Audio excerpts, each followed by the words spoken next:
Hello everybody, welcome back to HardReset.Info channel. In today's video, I'll answer the question, is the app for JBL TUNER free available on Android?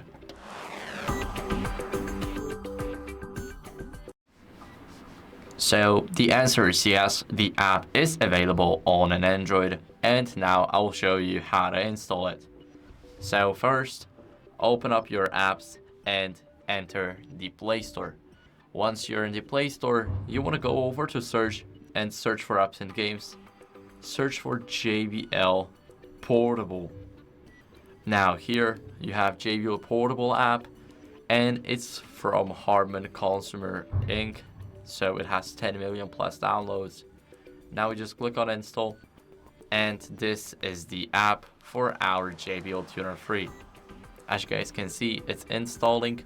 And once it's installed, we can open it up and here, let it load.